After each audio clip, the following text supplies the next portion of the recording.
Hello friends. तो हमारा जिला दर्शन चल रहा था। जिला दर्शन के अंदर आज हम बीकानेर ज़िले को पढ़ने वाले हैं। तो फ्रेंड्स, जो बीकानेर ज़िला है इसका इतिहास देखें तो जो मारवाड़ था यानी कि स्पेशली जोधपुर के राव जोधा थे जिन्होंने जोधपुर को बसाया था। इनके पुत्र थे राव बीका इनके पुत्र थे राव जोधा के, जिन्होंने ही बीकानेर की स्थापना की थी। बीकानेर के लिए राव जोधा के आदेश से और करनी माता की करनी माता ने इनको आशीर्वाद और जो राव जोधा थे उनके आदेश से इन्होंने बीकानेर राज्य की स्थापना की। और जब राव बीकानेर राज्य की जब स्थापना करने आए थे तब इनके साथ में इनके भाई आए थे कांदल और इनके चाचा भी आए थे बीगा। और कहते हैं ऐसा कि जो राव जोधा ने इनको एक भैरव जी की मूर्ति दी थी कि ये मूर्ति जहाँ पर भी जाकर रुक जाए वहाँ पर आप अपने राज्य की स्थापना करना। तो फ्रेंड्स, वो जो मूर्ति है वो बीकानेर में कोट मदेसर के अंदर रुकी थी। वहाँ पर आज भैरव जी का मंदिर भी बना हुआ है। तो वहीं पर इन्होंने बीकानेर राज्य की नींव रखी, जो कि बीकानेर राज्य की नींव रखी राव बीका ने। तो जो बीकानेर का संस्थापक होगा वो राव बीका जी होंगे। तो फ्रेंड्स, सबसे पहला जो राव बीका थे इन्होंने बीकानेर राज्य की नींव रखने के बाद में अपनी जो प्रथम राजधानी बनाया था वो कोट मदेसर को ही बनाया था। उसके बाद में आता है राती घाटी। जो बीकानेर राज्य है इसकी स्थापना तो 1465 के अंदर हुई थी, पर जब बीकानेर नगर की स्थापना हुई थी वो बीकानेर नगर की स्थापना हुई थी 1488 के अंदर। और जो अक्षय तृतीया होती है आखा तीज, जो मारवाड़ के अंदर बहुत बड़ा इसका उत्सव मनाया जाता है। इसी दिन सबसे ज़्यादा बाल विवाह होते हैं। तो अक्षय तृतीया के दिन बीकानेर राज्य की नींव रखी थी, बीकानेर नगर की नींव रखी थी, बीकानेर राज्य की नींव 1485 के अंदर रखी थी, जबकि बीकानेर नगर की नींव 1488 अक्षय तृतीया के दिन रखी गई थी। और आखा तीज के दिन फ्रेंड्स एक और है जो मेड़ता रोड है, मेड़ता रोड की स्थापना भी अक्षय तृतीया के दिन ही हुई थी। उसके बाद में जो बीकानेर नगर है, बीकानेर नगर के अंदर राव बीका जी ने अपने लिए एक दुर्ग बनाया था छोटा सा। उस दुर्ग का नाम राव बीका की टेकरी था। उसके बाद में है बीकानेर नगर जो बीकानेर नगर था इसकी राजधानी बीकानेर नगर ही बना था, जो कि बीकानेर नगर की द्वितीय राजधानी थी। तो ऐसा कौन सा ऐसा कौन सा जिला है जिसकी 2 बार राजधानी बनी थी? तो ये बीकानेर है। पहली राजधानी कोट मदेसर थी तो दूसरी राजधानी बीकानेर नगर है। और बीकानेर नगर राजधानी बनी थी 1488 के अंदर। उसके बाद में है जूनागढ़ दुर्ग। और जूनागढ़ दुर्ग फ्रेंड्स राव बीका ने अपना एक छोटा सा दुर्ग बनाया था, राव बीका की टेकरी। जबकि जूनागढ़ जो दुर्ग है इसका निर्माण राय सिंह ने करवाया था, मतलब इसी दुर्ग के स्थान पर करवाया था। पर जो जूनागढ़ दुर्ग है उसका निर्माण करता अगर पूछा जाए तो राय सिंह ने करवाया था जूनागढ़ दुर्ग का निर्माण। जो कि जूनागढ़ इसीलिए भी कहते हैं क्योंकि ये राव बीका की छोटा सा दुर्ग था, इसी के ऊपर इन्होंने दुर्ग बनाया वापस से, मतलब पुनः निर्माण करवाया, तो जूनागढ़ दुर्ग कहलाता है ये। और इसी दुर्ग को जमीन का जेवर भी कहते हैं।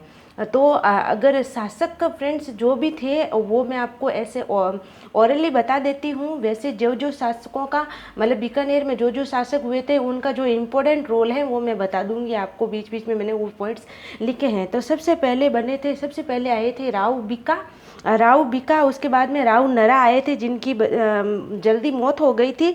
उसके बाद में आए थे राव लूणकरण जिन्होंने लूणकरण सर नगर बसाया था। उसके बाद में आए थे राव जैत सिंह।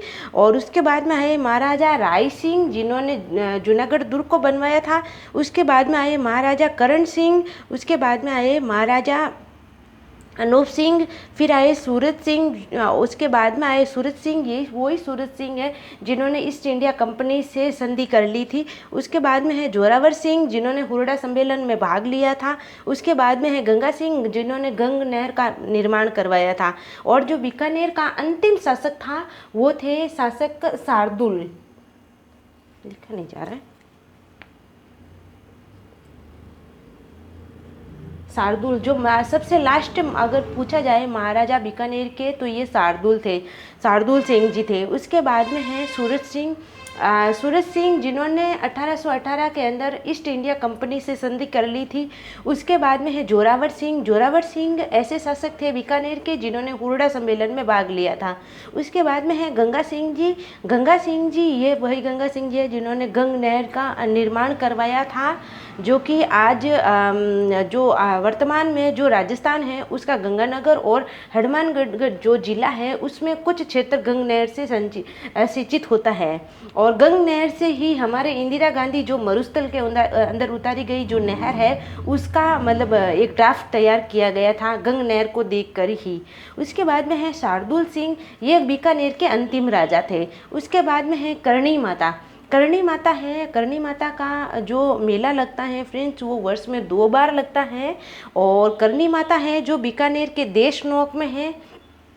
कई कई सारी बुक्स में ऐसा लिखा हुआ है कि करणी माता है जो राठौड़ वंश की कुल देवी है, बट ये बिल्कुल गलत है। जो करणी माता है जिनके आदेश से मतलब जिनके आशीर्वाद से राव बीका ने बीकानेर की स्थापना की थी, तो ये करणी माता है जो राठौड़ वंश की आराध्य देवी है, ना कि कुल देवी है। उसके बाद में है जो नवरात्रा है, नवरात्रा के अंदर 2 बार करणी माता का मेला बढ़ता है, चैत्र में और आसीवन में। वैसे फ्रेंड्स वर्ष में 2 बार कई सारी माताओं के मेले भरते हैं। जो सबसे बड़ा है जो वर्ष का मेला जो 2 बार बढ़ता है वर्ष में मेला, वो है लक्की मेला जो करौली का है, जो केला देवी के माता मंदिर में भरता है।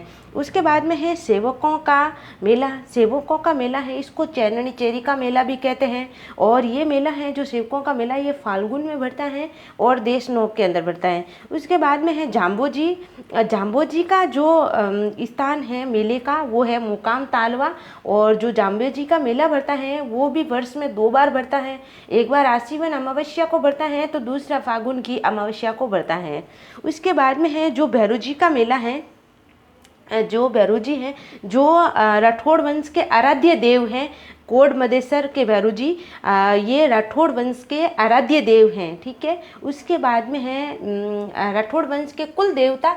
राठौड़ वंश के जो कुल देवता हैं वो लक्ष्मी नारायण जी हैं। कुल देवता कौन है, तो लक्ष्मी नारायण जी हैं कुल देवता। और अगर राठौड़ वंश की कुल देवी पूछी जाए तो ये नागणेची माता हैं, नागणेची माता। और जो बीकानेर का राठौड़ वंश है और जोधपुर जो मारवाड़ का राठौड़ वंश है, उनकी सेम कुल देवी और कुल देवता हैं। उसके बाद में है राठौड़ वंश के जो कुल देवी है वो नागणेची माता है। नागणेची माता जो इनका नाम है वो नागाना मतलब है गुजरात के अंदर, वहाँ से इनकी मूर्ति लाई गई थी, इसी वजह से इन माता का नाम नागणेची माता है। और इनकी जो मूर्ति थी वो जो काष्ठ से निर्मित है, आज वो प्रेजेंट में जूनागढ़ जो दुर्ग है बीकानेर के अंदर उसमें रखी हुई है। 18 भुजाओं की मूर्ति है। और उसके बाद में नागणेची माता का जो मेला बढ़ता है ये भी वर्ष में 2 बार बढ़ता है। जो चैत्र में आते हैं नवरात्रा उनमें, और जो आसीवन में आते हैं नवरात्रा उनमें। उसके बाद में है निर्जला 11। निर्जला 11 है जो फ्रेंड्स ज्येष्ठ की 11 को मनाया जाता है ये त्यौहार निर्जला 11 का। और जो निर्जला 11 है इसी दिन राठौड़ वंश के जो कुल देवता हैं लक्ष्मी नारायण जी, उनका मेला भरता है। उसके बाद में है कपिल मुनि का मेला। कपिल मुनि का मेला है जो कोलायत में बढ़ता है, उस कोलायत में बढ़ता है और ये कार्तिक पूर्णिमा को बढ़ता है। इसी दिन बढ़ता है पुष्कर का मेला जो कि अजमेर के अंदर है पुष्कर। उसके बाद में है एशिया की सबसे बड़ी ऊन की मंडी, जो सबसे बड़ी एशिया की ऊन की मंडी मतलब भारत की ही नहीं एशिया की सबसे बड़ी ऊन की जो मंडी है वो है बीकानेर के अंदर। उसके बाद में है अलग सागर। अलग सागर फ्रेंड्स ये बीकानेर का एक बहुत बड़ा कुआं है, उसी का नाम है अलग सागर। उसके बाद में है लूणकरणसर। लूणकरणसर है, इसको महाराजा जो थे लूणकरण सिंह जी, उन्होंने बसाया था लूणकरणसर को। और लूणकरणसर ये राजस्थान का राजकोट कहलाता है। राजकोट का मतलब राजस्थान का राजकोट फ्रेंड्स, ये राजकोट जो क्षेत्र है ये गुजरात के अंदर है वैसे तो। और यहाँ पर कहते हैं कि मूंगफली का मतलब बहुत उत्पादन होता है राजकोट के अंदर, इसीलिए जो राजस्थान का सर्वाधिक मूंगफली का उत्पादन होता है वो होता है लूणकरणसर में, इसीलिए इसको राजस्थान राजस्थान का राजकोट कहते हैं। उसके बाद में है फव्वारा पद्धति से सर्वप्रथम जो सिंचाई मतलब सिंचाई में जो फव्वारा पद्धति है उसका जो प्रारंभ माना जाता है वो लूणकरणसर से ही माना जाता है। लूणकरणसर से फव्वारा पद्धति का प्रारंभ हुआ था।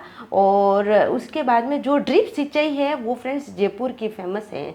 इस तरह से हमने जितने मतलब इम्पोर्टेंट फैक्ट थे बीकानेर के बारे में उनका अध्ययन किया। और आगे आने वाला नेक्स्ट वीडियो में भी हम बीकानेर के इम्पोर्टेंट जो भी टॉपिक्स होंगे उनका अध्ययन करेंगे। तो थैंक यू ऑल।